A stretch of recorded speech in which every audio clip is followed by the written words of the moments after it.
হঠাৎ মেহমান আসছে, ফ্রিজে মাছ মাংস কিছুই নেই, মাত্র দুটো ডিম আছে। কি করবেন বুঝে উঠতে পারছেন না তো? তাহলে দেখুন এই ভিডিওটা আপনার জন্য। কষা মাংসের স্বাদকেও হার মানাবে আমার আজকের এই রেসিপি। হ্যালো এভরিওয়ান, আসসালামু আলাইকুম। আপনারা সবাই কেমন আছেন? আশা করছি ভালো, আমরাও ভালো আছি আলহামদুলিল্লাহ। আমি এখানে দুটো আলু নিয়ে কেটে ছিলে তারপর ছোট গ্রেটারের সাহায্যে গ্রেট করে নিচ্ছি। এখানে বড় গ্রেটার দিয়েও গ্রেট করা যাবে, তবে ছোট গ্রেটার দিয়ে আলুগুলো গ্রেট করে নিলে একটু বেশি ভালো হয়। আলুগুলো গ্রেট করা হয়ে গেলে খুব ভালো করে দুবার ধুয়ে নিয়েছি। এখন দুটো ডিম ভেঙে গ্রেট করা আলুগুলোতে দিয়ে দিলাম। এরপর এক এক করে দিয়ে দিব মরিচের গুঁড়ো, হলুদ গুঁড়ো, কাঁচা মরিচ কুচি, পেঁয়াজ কুচি, জিরে গুঁড়ো, সামান্য পরিমাণে আদা ও রসুন বাটা, ধনেপাতা, লবণ এবং 2 চামচ বেসন।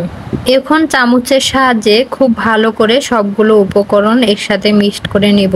এখানে কিন্তু এক্সট্রা পানি অ্যাড করা যাবে না। পানি অ্যাড করলে রেমেডিটি অনেক পাতলা হয়ে যাবে এবং ভাজার সময় উঠতে যাবে না, ভেঙে গুঁড়ো গুঁড়ো হয়ে যাবে। চুলায় একটা প্যান বসিয়ে তেল দিয়ে দিলাম। তেলটা যখন গরম হয়ে যাবে তখন আলু এবং ডিমের মিশ্রণটি ঢেলে তারপর খুব ভালোভাবে বিছিয়ে দিতে হবে। প্যানের চারদিকটাতে পাতলা করে বিছিয়ে দিলাম, এতে করে খুব তাড়াতাড়ি সেদ্ধ হয়ে যাবে। এরপর ঢাকনা দিয়ে ঢেকে দিলাম। চুলার আঁচ মিডিয়ামে রেখে 10 মিনিট অপেক্ষা করার পর ঢাকনা খুলে এখন আস্তে করে উল্টে দিব অপর পিঠ ভাজার জন্য। এরপর আবার ঢাকনা দিয়ে ঢেকে দিলাম। 5 মিনিট পর ঢাকনা খুলে দেখি আলু এবং ডিমের মিশ্রণটি দুপাশ সুন্দরভাবে ভাজা হয়ে গেছে। এখন এক সাইডে ঠান্ডা হওয়ার জন্য রেখে দিলাম। এদিকে চুলায় একটা কড়াই বসিয়ে দিলাম। এরপর তেল পরিমাণ মতো দিয়ে দিলাম, সাথে পেঁয়াজ কুচি এবং দুটো কাঁচামরিচের ফালি দিয়ে দিলাম। পেঁয়াজ এবং মরিচ যখন হালকা বাদামি হয়ে আসবে তখন